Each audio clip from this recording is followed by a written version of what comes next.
Hi, I'm Max Keiser. This is the Keiser Report. Yes, we're still in Hong Kong. I'm tempted to stay.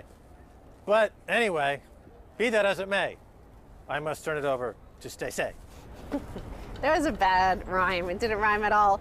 Yes, we're still in Hong Kong. It's been beautiful, and I want to say it was like negative 10 degrees in London. Well, we're here and warm. And before I go on to our stories, I have a local story here. I want to talk about your local tie. Where did you get that? I'll tell it for you if you don't. Sure, mind. tell the people about my yellow dragon tie. You got it at Chungking Mansions, just nearby, which is a famous building if you go Wikipedia. But I thought it has dragons on it. It's Chinese themed. It's yellow. The yellow dragon tie. It's a new film I'm working on here in Hong Kong. It's an action chop. You know, I'm working on my moves. So, I want to turn to a headline here which is very unique to Hong Kong, but it does deal with the global financial bubbles and financial problems. And this is Subdivided Flats, a social tragedy, says Anthony Chung. The government revealed in its long-term housing strategy report that there are 86,000 subdivided flats, which is 30% more than in the middle of last year, the Hong Kong Economic Journal reported on Monday. And the Secretary of Transport and Housing is Anthony Chung, and he said this is a social tragedy and that he felt depressed that some Hong Kongers had no choice but to live in partitioned rooms. So we're talking about basically rooms being divided up and more people living in these rooms. And this is a growing trend here as more people rush to get on the... Well, it's partly because of the cost of housing. So mainland Chinese are pouring in with their money, just like they're pouring in New York and London and Vancouver and Los Angeles. So there's a huge pile of capital in China, which are, is going into property all over the world. And it's causing the same sort of problems everywhere. In America, they might be moving out to, mobile homes instead of being able to live in Los Angeles or New York or Boston or any city. In London, they have to move out to Birmingham or Manchester or further north like Hull. So these are the situations that are happening here, and what is happening is people are subdividing their flats and moving into smaller and smaller places. The Housing Authority has to build 290,000 public housing units in the next 10 years.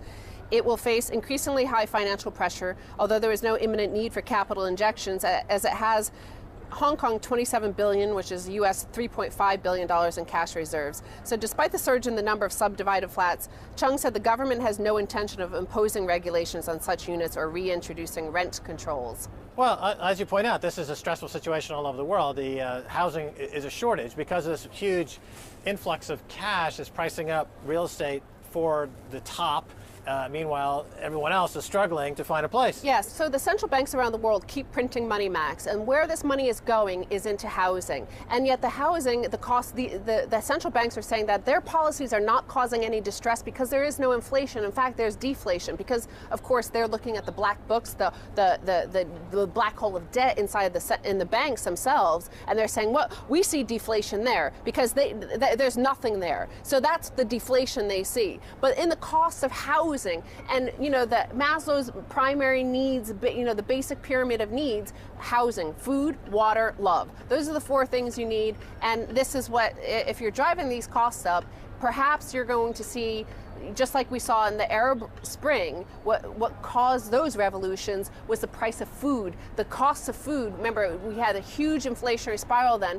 Then we had, now we're having the house prices rise. It kind of reminds me of New York University.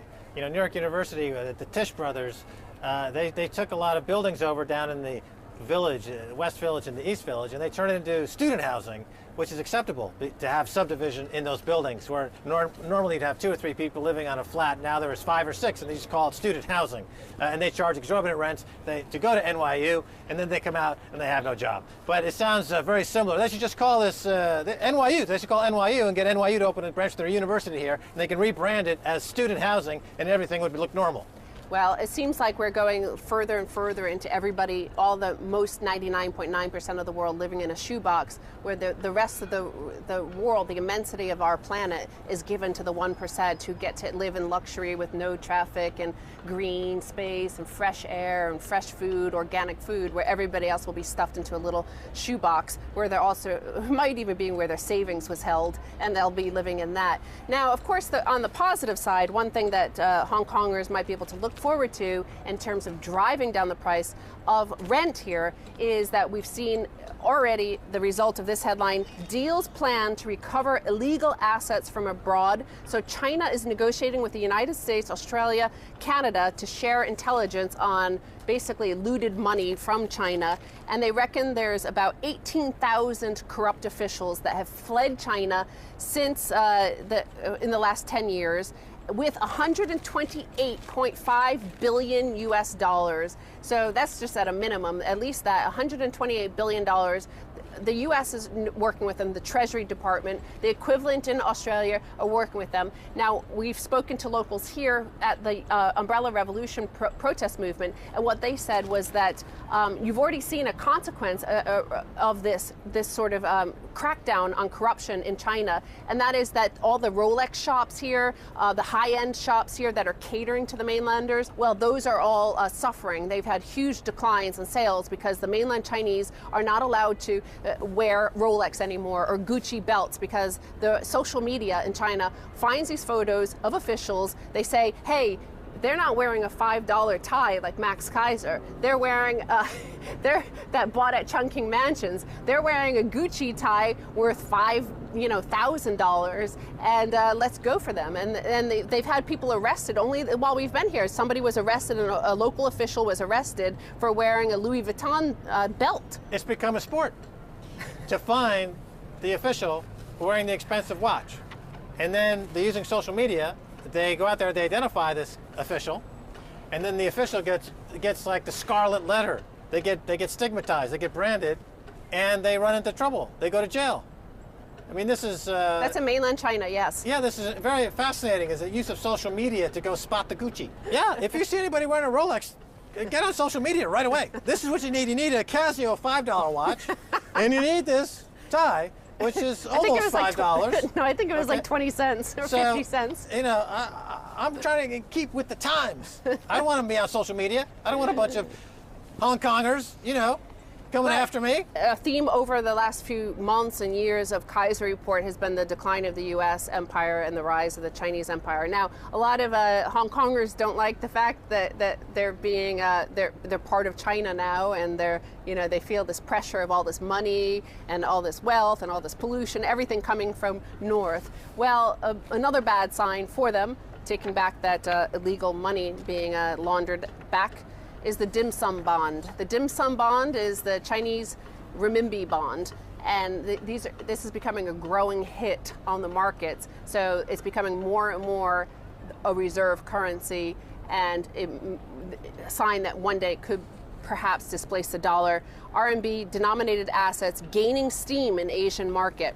Renminbi denominated assets appear to be gaining acceptance among Asian central banks, which recently subscribed to 21% in renminbi denominated preferred shares of ICBC, a much higher amount than these same bank shares denominated in the US dollar and the euro during a recent offshore floating of such shares by the banks, according to Li Kefei, Managing Director of UBS, one of the 4 underwriters of the new shares. He's saying that this preference is unprecedented. It hasn't happened before, and it may be regarded as a milestone, he says, in the internationalization of the renminbi. So when you say the dim sum bonds are steaming up, this would be a steamed dim sum. The like dim sum in Hong Kong is amazing.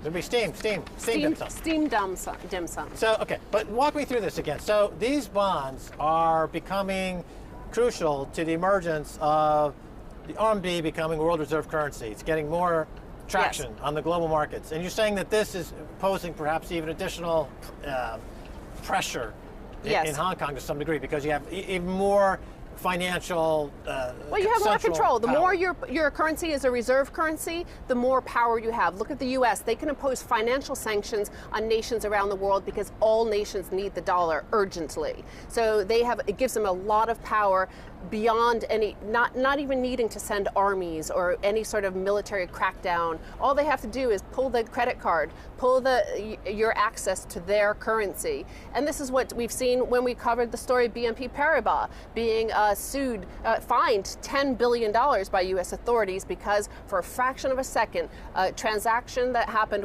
between them and Iran had to be converted to dollars because the dollar rules the global financial system. So I'm saying that this could be China in maybe 5 years, 10 years, 20, 30 years time, but it's starting. That's a sign that these dim sum bonds are gaining traction. That could be the beginning. And it's time for us to go get some dim sum, not the bonds, just the dim sum. Oh, I'm hungry. Okay, well, thanks so much.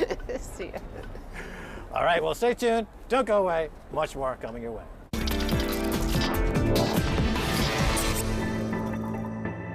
Welcome back to the Keiser Report. I'm Max Keiser. Time now to turn to Dr. Fernando Chung, Vice Chairman of the Labor Party, one of the prominent figures of the umbrella movement. Doctor, welcome to the Keiser Report. Okay. So fantastically to be in Hong Kong. We've got some noise in the background, so people should be aware we have some ambient sound, but I want to jump right in here. Tell us about the umbrella movement. What's it all about? What are the underlying economic concerns?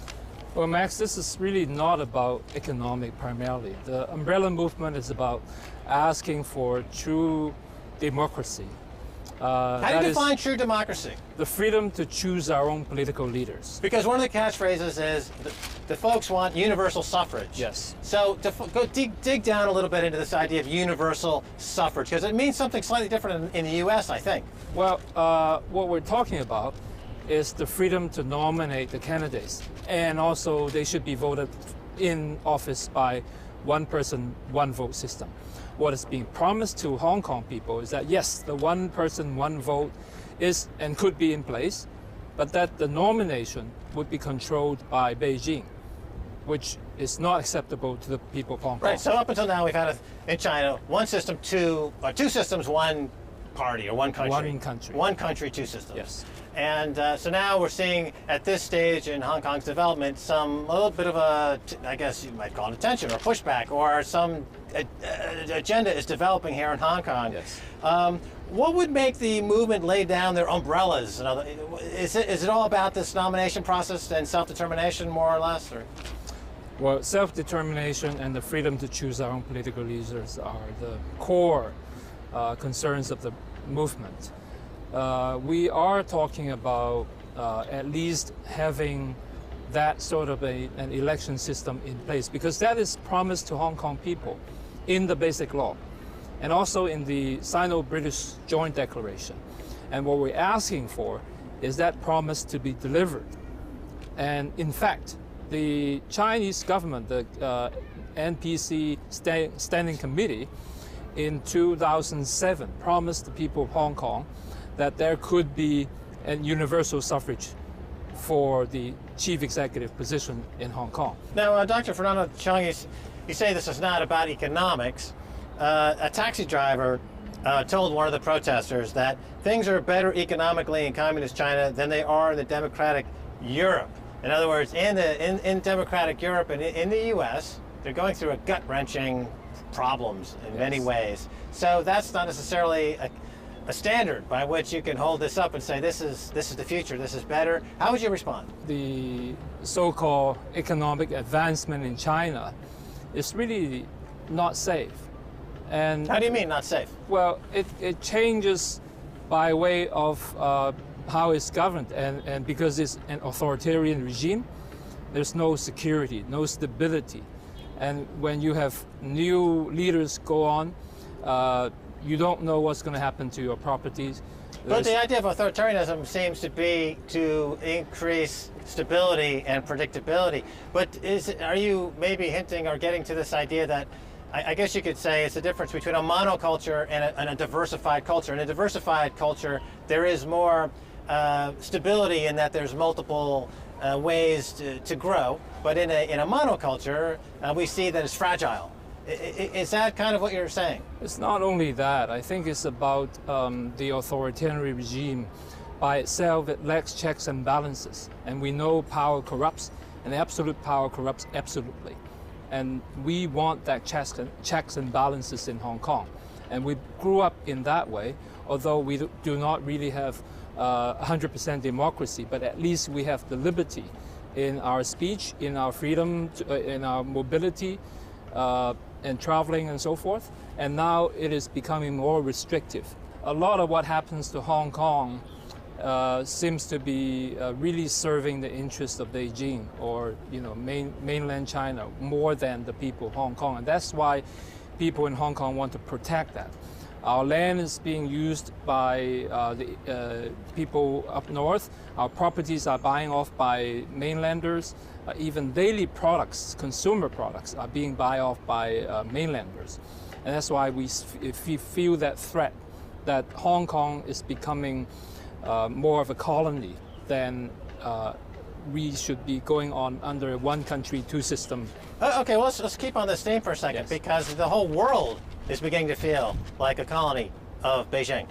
And what I mean by this is that from London to Sydney to Vancouver to Hong Kong, Chinese buyers are pricing out local residents and workers. So this is not just in Hong Kong we feel this incredible tsunami, I guess you could say, of cash. Yes. That has made housing unaffordable for many. This is happening all over the world. Right. So, but do the people who are in the umbrella movement here in Hong Kong, do they feel they are part of a global movement? And is it really less about Beijing and more about a global corporate elite with access to unprecedented amounts of cheap money through the central banks? If that's not too much of a circuitous question, what are your thoughts? Well, the problem is Hong Kong is part of China, and our sovereignty belongs to China. We have no rights to stand up against China. We can only look at China as our central government.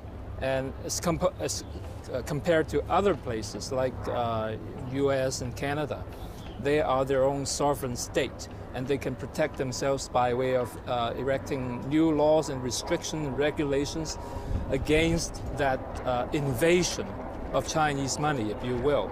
But in Hong Kong, we are basically opening up our arms to embrace that invasion by the SAR leadership. And that's why people in Hong Kong are so anxious and so worried about it.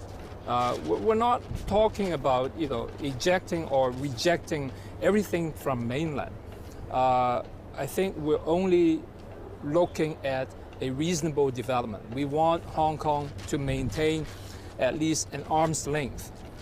We keep our own rule of law, we keep our own values and the way we've been living by, instead of everything now being imposed by the mainland government. Let me introduce a Western phrase, if you will. You may not have heard this. If wishes were knishes, we'd all be fat. In other words, Yeah. I hear what you're saying, Yeah. but what kind of leverage do you have against mainland China? This doesn't seem like it's going to be much of a fight. True, Max, is very symbolic when you look at the umbrella movement. All we have are umbrellas while we're up against police batons and tear gas and really a lot of force that can exert to the Hong Kong people. We are very fragile, but we're talking about the protection of a civilization, protection of the rule of law, protection of a culture, a development that perhaps China would one day aspire to become. And if they would destroy this civilization, I think they would regret it. Yes, in terms of real force and arms, there's no match. Now, Dr. Fernando Chung, before becoming a politician in Hong Kong, you were a politician in Oakland, California. A place really is also now embattled with many protests. True, I wasn't a politician. I was serving in an NGO, a non-profit organization. Okay. Can you relate the two? There's a lot of tension, social tension in the United States, in Oakland, in California, all over America. The Ferguson. Thank you. With the police brutality, etc. Yeah. Is there a common cause here? Well, the common cause could be a cultural conflict. There's a lot of differences between the Chinese culture, the mainland culture, and Hong Kong culture, and there's a clash of it. And you see the same, the racial, the cultural conflict in America, and you also see the regime using police as a means to control that deviance. But a lot of people in the U.S. are saying, you know what, there are racial elements, but it gets back to this idea that there's a corporate state. It's a global corporate state. They have incredible access to money. They're oppressive. They're running out of growth. It's no secret that the growth rate in mainland China is slowing. Are they now looking around and saying, you know, we want to grab more of this growth wherever we can? I also agree to that. I think a lot of it can be explained by the conflicts between classes, the haves and the have-nots. You know, we're talking about this 1% theory, which has been really testified by Thomas Piketty's Capital in the 20th century. A lot of data has supported that throughout the world. In America, in Hong Kong, the same way, wealth is redistributed upward. All right, well, Dr. Fernando Chung, thanks so much for being on the Keiser Report. All right, next. And that's going to do it for this edition of the Keiser Report with me, Max Keiser, and Stacey Herbert. I'd like to thank our guest, Dr. Fernando Chung, the chairman of the Labor Party, the vice chairman of the Labor Party, and one of the prominent figures here of the umbrella movement. If you want to tweet us, you can at Keiser Report. Until next time, bye, y'all.